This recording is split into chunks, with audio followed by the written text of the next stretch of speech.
Welcome to my channel. ಇವತ್ತಿನ ವಿಡಿಯೋದಲ್ಲಿ ನಾನು ಎಕ್ಸೆಲ್ ಸೈಜ್ ತೊಗೊಂಡಿದ್ದೆ. ಇವಾಗ ಆಗಲ್ಲ ಅಂದರೆ ಆಗುತ್ತೆ, ಫುಲ್ ಫಿಟ್ ಆಗುತ್ತೆ, ಟೈಟ್ ಆಗುತ್ತೆ. ಅದನ್ನು ತುಂಬ ಜಾಸ್ತಿ ಟೈಮ್ ಏನು ಹಾಕ್ಕೊಂಡಿಲ್ಲ, ಇದು ಸರಿ ಹೋಗಲ್ಲ. ಆಮೇಲೆ ಈ ಪ್ಯಾಂಟು ವೇಲು ಎಲ್ಲ ಚೆನ್ನಾಗಿದೆ, ತುಂಬ ಇಷ್ಟ ಕೂಡ ನನಗೆ ಇದು ಡ್ರೆಸ್ಸು. ಇದನ್ನು ಹೇಗೆ ಡಬಲ್ ಎಕ್ಸೆಲ್ಗೆ ಮಾಡೋದು ಬನ್ನಿ ನೋಡ್ಕೊಂಬರೋಣ. ತುಂಬ ಹೆಲ್ಪ್ ಆಗುತ್ತೆ ಈ ವಿಡಿಯೋ, ಸುಮಾರು ಜನಕ್ಕೆ ಹೆಲ್ಪ್ ಆಗುತ್ತೆ. ಶೇರ್ ಮಾಡಿ ಫ್ರೆಂಡ್ಸ್ ಆ್ಯಂಡ್ ಫ್ಯಾಮಿಲಿಗೆ, ಆಯಿತಾ? ನೀವು ಫಸ್ಟ್ ನೋಡಿ ಯೂಸ್ಫುಲ್ ಅನಿಸಿದ್ರೆ ಇಲ್ಲಿ ನೋಡ್ತಾ ಇರ್ಬೋದು. ಇದು ಎಕ್ಸೆಲ್ ಇದೆ. ಇದು ಬಂದು ನಾನು 2019ರಲ್ಲಿ ತೊಗೊಂಡಿದ್ದು.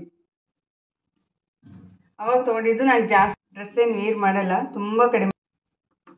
1 ಮೀಟ್ರು ಬಟ್ಟೆ ಬೇಕಾಗುತ್ತೆ, ಮ್ಯಾಚಿಂಗ್ ಬಟ್ಟೆ ತೊಗೊಳ್ಳಿ 1 ಮೀಟ್ರು. ಆಮೇಲೆ ಇದು ಸ್ಲೀವ್ ಬಂದು ಫುಲ್ ಸ್ಲೀವ್ ಬರುತ್ತೆ ಅಂತ ಹೇಳೋಕ್ಕಾಗಲ್ಲ, ಹಾಫ್ ಸ್ಲೀವ್ ಕೂಡ ಮಾಡ್ಕೋಬೋದು.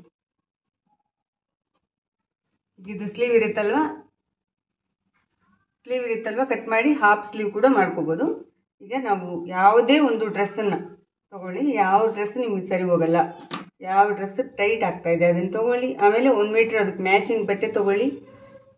ಲೈನಿಂಗ್ ಇದೆ ವಿತ್ ಲೈನಿಂಗ್ ತೊಗೊಳ್ಳಿ, ಇಲ್ಲಾಂದರೆ ಪ್ಲೇನ್ ಆಗಿದ್ದರೆ ಸರಿ. ಇದು ಪ್ಲೇನ್ ಆಗಿದೆ, ಲೈನಿಂಗ್ ಏನಿಲ್ಲ, ಪ್ಲೇನ್ ಸಿಂಗಲ್ ಪೀಸ್ ಇದೆ, ದಪ್ಪ ಇದೆ ಬಟ್ಟೆ, ಚೆನ್ನಾಗಿದೆ.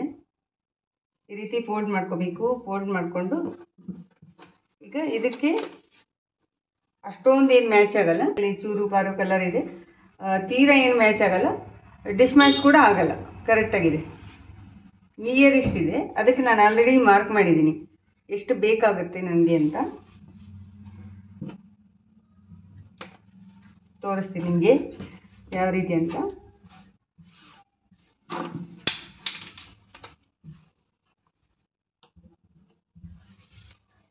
ಇಷ್ಟು ಕಟ್ ಮಾಡ್ಕೋಬೇಕು ನೋಡಿ. ಶೋಲ್ಡರ್ ಎಲ್ಲ ಕರೆಕ್ಟ್ ಇರುತ್ತೆ, ನೆಕ್ಕು, ಫ್ರಂಟ್ ನೆಕ್ಕು, ಬ್ಯಾಕ್ ನೆಕ್ ಎಲ್ಲ ಕರೆಕ್ಟ್ ಇರುತ್ತೆ. ಫ್ರಂಟ್ ನೆಕ್ಕು, ಬ್ಯಾಕ್ ನೆಕ್ ಎಲ್ಲ ಕರೆಕ್ಟ್ ಇರುತ್ತೆ. ನಮಗೇನು ಇಲ್ಲಿ ಟೈಟ್ ಆಗಿರುತ್ತೆ, ಯಾಕಂದರೆ ಒಂದೊಂದು ಬಟ್ಟೆ ಸ್ರಿಂಕ್ ಆಗ್ತಾವಲ್ವ, ಸ್ರಿಂಕ್ ಆಗಿಬಿಡ್ತವೆ. ಅದೇ ಥರ ಇದು ಸ್ರಿಂಕ್ ಆಗಿರೋದು. ಇಷ್ಟನ್ನು ಸೀದಾ ಕಟ್ ಮಾಡ್ಕೋಬೇಕು, ಫುಲ್ಲು ಸ್ಟ್ರೈಟಾಗಿ ಕಟ್ ಮಾಡ್ಕೋಬೇಕು. ಕಟ್ ಮಾಡ್ಕೊಂಡಿರ್ತೀವಲ್ವ, ಸ್ಲೀವನ್ನು ನೀಟಾಗಿ ರಿಮೂವ್ ಮಾಡಬೇಕಾಗತ್ತೆ. ಆಮೇಲೆ ಇದು ಕೆಳಗೆ ಅದಕ್ಕಿಂತ ಒಂದು 1 ಇಂಚು 1.5 ಇಂಚು ಎಕ್ಸ್ಟ್ರಾ ಬಿಡಬೇಕಾಗತ್ತೆ. ತೋರಿಸ್ತೀನಿ ನಿಮಗೆ, ಹತ್ತಿರದಿಂದ ತೋರಿಸ್ತೀನಿ. ಮೊದಲಿಗೆ ನಾನು ಮಾರ್ಕ್ ಮಾಡ್ಕೊಂಡ್ಬಿಡ್ತೀನಿ.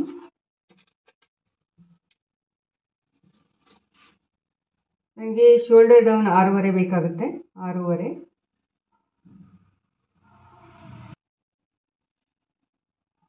ಈ ರೀತಿ ಮಾರ್ಕನ್ನು ಮಾಡ್ಕೋಬೇಕಾಗುತ್ತೆ. ಈಗ ನಾನು ಹತ್ತಿರದಿಂದ ತೋರಿಸ್ತೀನಿ, ಜೊತೆಗೆ ಎಕ್ಸ್ಪ್ಲೈ ಕೂಡ ಮಾಡ್ತೀನಿ ನೋಡಿ. ಈಗ ಇದು ಡ್ರೆಸ್ಸು, ಈ ಶೋಲ್ಡರ್ ಕರೆಕ್ಟ್ ಇದೆ ನನಗೆ, ಇಲ್ಲಿಂದ ಟೈಟ್ ಇದೆ ನೋಡಿ. ಎಷ್ಟು ಬಟ್ಟೆ ಹೋಗುತ್ತೆ ಅಂದರೆ, ಈಗ ಸ್ಟ್ರೈಟ್ ಇದೆ ಅಲ್ವ, ಈ ಲೈನ್ ತಗೊಂಡ್ಬಿಡ್ಬೇಕು ನಾವು.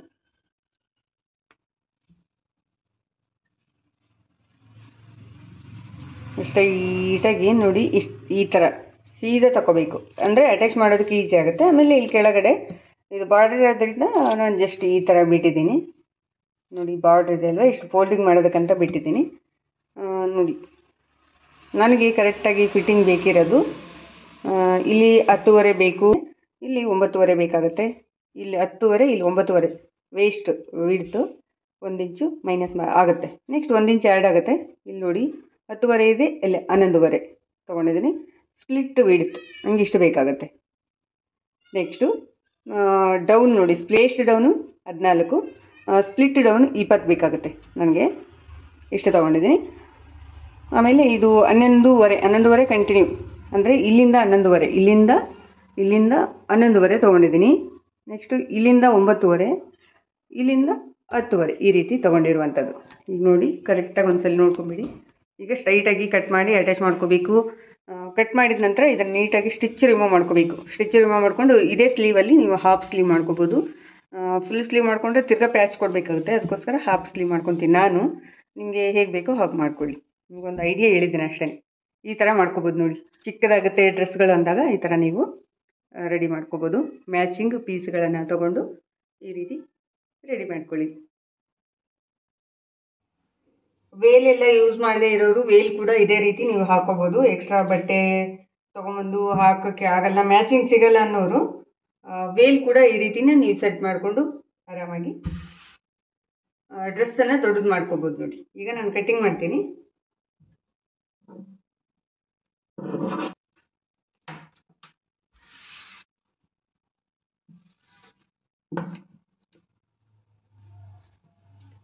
ಪ್ಲಸ್ ಎಕ್ಸ್ಟ್ರಾ ಇದ್ರೂ ನಡೆಯುತ್ತೆ, ಯಾಕಂದರೆ 9.5 ಪ್ಲಸ್ 1 ಇಂಚ್ ಎಕ್ಸ್ಟ್ರಾ ಇದ್ರೂ ಕೂಡ ನಡೆಯುತ್ತೆ. ಯಾಕಂದರೆ ನಾವು ಕಟ್ ಮಾಡ್ತೀವಿ, ಕಟ್ ಮಾಡಿ ಜಾಯಿಂಟ್ ಮಾಡಬೇಕಾದಾಗ ಲೆಸ್ ಆಗುತ್ತೆ, ಅದಕ್ಕೋಸ್ಕರ ಸ್ವಲ್ಪ ಎಕ್ಸ್ಟ್ರಾನೇ ಇರಲಿ. ನಾನು ಅದಕ್ಕೆ ಏನು ಮಾಡ್ತೀನಿ ಗೊತ್ತಾ, ಸ್ವಲ್ಪ ಬಟ್ಟೆನ ಹಿಂದೆ ಕೇಳ್ಕೊಂಡು ಈ ಲೈನಿಗೆ ಕಟ್ ಮಾಡ್ತೀನಿ. ಇಲ್ಲಿಗೆ ನಮಗೆ 9.5 ಅಳತೆ ಸಿಗುತ್ತೆ. ಇಷ್ಟು ಎಕ್ಸ್ಟ್ರಾ ತೊಗೊತೀನಿ, ಯಾಕಂದರೆ ಸ್ಟಿಚ್ ಮಾಡೋದಕ್ಕೆ ಬೇಕಾಗುತ್ತೆ. ಸ್ಟ್ರೈಟಾಗಿ ನಾನೀಗ ಕಟ್ ಮಾಡ್ತಾ ಇದ್ದೀನಿ. ಈ ಡ್ರೆಸ್ ಅಂತೂ ನನಗೆ ತುಂಬ ಅಂದರೆ ತುಂಬ ಇಷ್ಟ, ಅದಕ್ಕೋಸ್ಕರ ಇದನ್ನು ಆಲ್ಟ್ರ್ ಮಾಡ್ಕೊತಾ ಇದ್ದೀನಿ.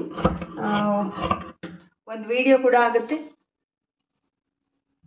ಆಮೇಲೆ ನನ್ನ ಡ್ರೆಸ್ಸು ರೆಡಿ ಆಗುತ್ತೆ, ನಿಮಗೂ ಕೂಡ ಐಡಿಯಾ ಸಿಗುತ್ತೆ.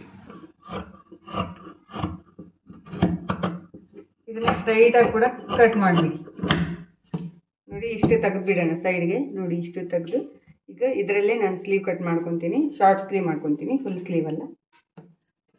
ಇದನ್ನು ನೀಟಾಗಿ ಸ್ಟಿಚ್ಚನ್ನು ರಿಮೂವ್ ಮಾಡಬೇಕಾಗತ್ತೆ. ಹುಷಾರಾಗಿ ಬಿಚ್ಚಬೇಕು, ಯಾಕಂದರೆ ಇಲ್ಲಿ ಯಾವುದೇ ಬಟ್ಟೆ ವೇಸ್ಟ್ ಆಗಂಗಿಲ್ಲ, ಯಾಕಂದರೆ ಇಲ್ಲೆಲ್ಲ ಕರೆಕ್ಟಾಗಿರುತ್ತೆ, ಅದಕ್ಕೋಸ್ಕರ. ಇದಾದಮೇಲೆ ಈ ಕಡೆ ಕಟ್ ಮಾಡಬೇಕಾಗತ್ತೆ. ಇದಕ್ಕೆ ಈ ಬಟ್ಟೆನೇ ಬೇಕು ಅಂತ ಏನಿಲ್ಲ. ಸ್ಟಿಚಿಂಗ್ ಮಾಡೋದಂತೂ ತುಂಬ ಈಸಿನೇ. ಸ್ಟಿಚಿಂಗ್ ಆದಮೇಲೆ ಅಥವಾ ಸ್ಟಿಚಿಂಗ್ ಮಾಡೋದು ಸಾಧ್ಯ ಆದರೆ ತೋರಿಸ್ತೀನಿ, ಆಯಿತಾ? ಅವಶ್ಯಕತೆ ಇಲ್ಲ, ಇಷ್ಟೇ ನಿಮ್ಗೆ ಐಡಿಯಾ ಗೊತ್ತಾಗ್ಬಿಟ್ಟಿರುತ್ತೆ. 4 ಪೀಸ್ ಇರಬೇಕು, ನೆನಪಿರಲಿ. Front piece 2, back piece 2, 4 piece ಬೇಕಾಗುತ್ತೆ ನೋಡಿ. 4 ಪೀಸ್ ಇದೆ, 1, 2 ಮತ್ತು ಇದು ಜಾಯಿಂಟ್ ಇದೆ ಅಲ್ವಾ, ಇದನ್ನು ಓಪನ್ ಮಾಡ್ಕೊತೀನಿ. ಅಲ್ಲಿಗೆ ನನಗೆ 4 ಪೀಸ್ ಸಿಕ್ಬಿಡುತ್ತೆ.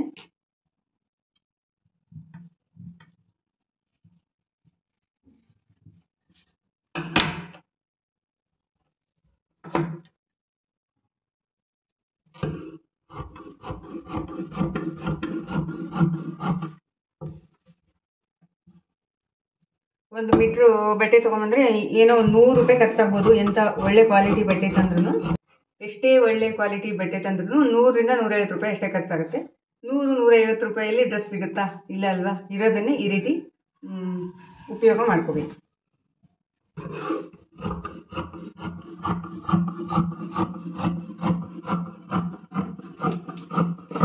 ಸುಮಾರು ಜನ ಕೇಳ್ತಾ ಇದ್ರು, ಬಟ್ ನನಗೆ ಅವಾಗ ಐಡಿಯಾ ಇರಲಿಲ್ಲ. ಈಗ ಐಡಿಯಾ ಬಂತು, ಹಾಗೆ ನಾನು ರೆಡಿ ಮಾಡ್ಕೊಳ್ಳೋಣ, ಆಮೇಲೆ ನಿಮಗೂ ಕೂಡ ಟಿಪ್ಸ್ ಹೇಳೋಣ ಅಂತ.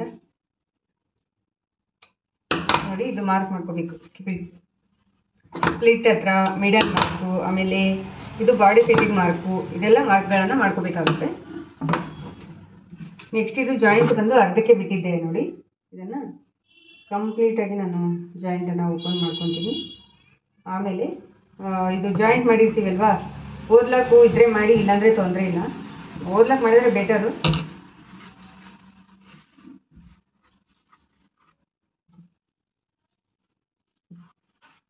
ಒಂದು ಡಿಸೈನ್ ಥರನೂ ಕಾಣಿಸುತ್ತೆ ಡ್ರೆಸ್ಸು. ಇವಾಗ ಸ್ಟಿಚಿಂಗ್ ಆದಮೇಲೆ ನಾನು ವೇರ್ ಮಾಡಿ ಕೂಡ ತೋರಿಸ್ತೀನಿ. ನನ್ನದೇ ಡ್ರೆಸ್ ಇದು, ಬೇರೆಯವ್ರಿಗಲ್ಲ. ನೆಕ್ಸ್ಟು ಬೇರೆಯವ್ರದ್ದು ಬಂದರೆ ತೊಗೊಂಡು ಮಾಡಿಕೊಡ್ತೀನಿ. ಬಟ್ ಪ್ರೈಸ್ ಎಷ್ಟು ತೊಗೊತೀನಿ ಅಂತ ಕೂಡ ನಾನು ಹೇಳ್ತೀನಿ, ನೀವು ಯಾವ್ದು ಬಂದಿಲ್ಲ ಬಂದ ಮೇಲೆ. ಯಾಕಂದರೆ ಮೆಟೀರಿಯಲ್ ನಮ್ಮ ಕಡೆ ಒಪ್ಪಿಸೋದು ಇರುತ್ತೆ, ಕೆಲವೊಂದು ಸಲ ಅವರೇ ತಂದು ಕೊಡ್ತಾರೆ. ಆ ಥರ ಇದ್ದಾಗ ವೇರಿ ಆಗುತ್ತೆ. ಸ್ಟಿಚಿಂಗ್ ಅಂದರೆ ಮಿನಿಮಮ್ 100 ರೂಪಾಯಿ ತೊಗೋಬೋದು, 100 ರಿಂದ 150 ಕೂಡ ತೊಗೋಬೋದು. ಯಾಕಂದರೆ ಬಟ್ಟೆಗೆ ಒಂದು 100-150 ಇನ್ವೆಸ್ಟ್ ಮಾಡಿರ್ತಾರೆ. ಸ್ಟಿಚಿಂಗ್ ಮಾಡೋಕ್ಕೆ ಬರೋರು ಅವರೇ ಮಾಡ್ಕೋಬೋದು. ಸ್ಟಿಚಿಂಗ್ ಮಾಡೋಕ್ಕೆ ಬರದೇ ಇರೋರು 300 ರೂಪಾಯಿ ಆರಾಮಾಗಿ ಕೊಡ್ಬೋದು. ಯಾಕಂದರೆ ಡ್ರೆಸ್ ರೆಡಿ ಆಗುತ್ತೆ ಫುಲ್, ಮತ್ತೆ ರೀಯೂಸ್ ಮಾಡೋದಕ್ಕೆ ಡ್ರೆಸ್ ರೆಡಿ ಆಗುತ್ತೆ. ಇಷ್ಟು ಕೆಲಸ ಇರುತ್ತೆ ನೋಡಿ. ಇಲ್ಲಿ ಸ್ವಲ್ಪ ಸ್ಟಿಚ್ಚಿನ ರಿಮೂವ್ ಮಾಡ್ಕೋಬೇಕು, ಆಮೇಲೆ ಕಟಿಂಗ್ ಮಾಡ್ಕೋಬೇಕು. ಕರೆಕ್ಟಾಗಿ ಮೆಜರ್ಮೆಂಟಿಗೆ ಮಾರ್ಕ್ ಮಾಡಿಕೊಂಡು ಕಟಿಂಗ್ ಮಾಡಬೇಕಾಗುತ್ತೆ. ಇಷ್ಟು ಕೆಲಸ. ಇದನ್ನು ನಾನು ಆಮೇಲೆ ಬಿಚ್ಕೊತೀನಿ. ಈಗ ನಿಮಗೆ ಸ್ಲೀವ್ ಕಟ್ ಮಾಡೋದು ತೋರಿಸ್ತೀನಿ. ಜಾಯಿಂಟ್ಗಳು ಬರುತ್ತೆ ಅನ್ನೋದಾದರೆ ನೀವು ಮೊದಲಿಗೆ ಜಾಯಿಂಟ್ ಮಾಡ್ಕೊಂಬಿಡಿ, ಆಮೇಲೆ ಕಟ್ ಮಾಡ್ಕೊಳ್ಳಿ.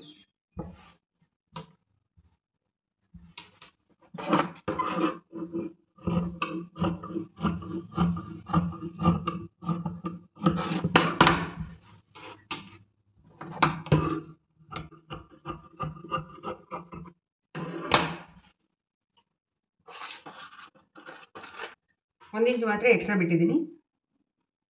ಜಸ್ಟ್ ಒಂದು 1/2 ಇಂಚಿದು ಪಟ್ಟಿ ಇಷ್ಟು ಸಾಕು. ಆಮೇಲೆ ರೆಡಿ ಸ್ಲೀವ್ ನನಗೆ 6 ಇಂಚ್ ಬೇಕು. ಅದಕ್ಕೆ 6 ಇಂಚು ಮೆಜರ್ ಮಾಡ್ಕೊತಿದ್ದೀನಿ. ಇದು 6 ಇಂಚು ಪ್ಲಸ್ ಸ್ಟಿಚಿಂಗಿಗೆ 3 ಇಂಚು ಡೌನಿಂಗ್ ಲೈನ್, 3 ಇಂಚು ಡೌನಿಂಗ್ ಲೈನ್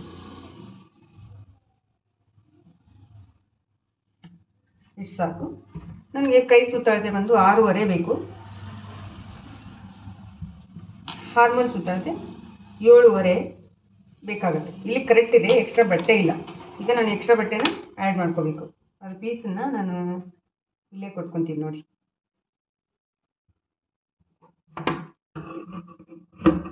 ನಾಲ್ಕು ಪೀಸ್ ಬೇಕಾಗುತ್ತೆ. ಸೆಟ್ ಮಾಡಿಕೊಂಡು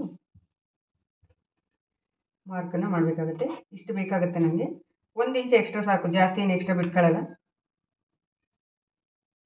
ನೋಡಿಕೊಂಡು ಕಟ್ ಮಾಡಿ ಆಯಿತಾ. ಬಿಗಿನರ್ಸ್ ಆದರೆ ಕಂಪಲ್ಸರಿ ಐರನ್ ಮಾಡ್ಕೊಳ್ಳಿ.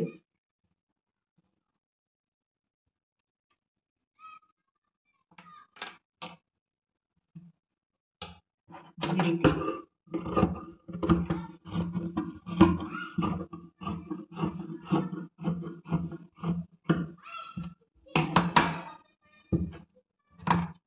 ಮಿಡಲ್ ಮಾರ್ಕು, ಆಮೇಲೆ ಇದು ಫ್ರಂಟ್ ಸೈಡು ಸೇಪ್ ತಗೊಳ್ಳೋದಕ್ಕೆ.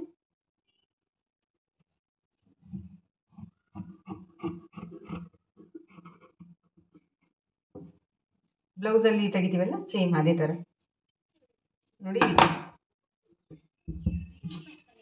ಈಗ ರೆಡಿ ಆಯಿತು. ಎಕ್ಸ್ಟ್ರಾ ಬೇರೆ ಬೇರೆ ಪೀಸ್ಗಳೇನು ಬೇಕಾಗಲ್ಲ. ಜಸ್ಟ್ ಇದನ್ನ ಸ್ಟ್ರೈಟಾಗಿ ಅಟ್ಯಾಚ್ ಮಾಡ್ಕೊಳ್ಳೋದು, ಸ್ಲೀವ್ ಅಟ್ಯಾಚ್ ಮಾಡೋದು, ಸೈಡ್ ಸ್ಟಿಚ್ ಹಾಕೋದು, ಇಷ್ಟೇ ಇರುತ್ತೆ.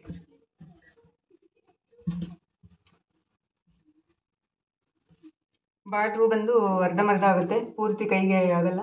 ನೋಡೋಣ, ಬಾರ್ಡ್ರು ತಗೊತೀನಿ.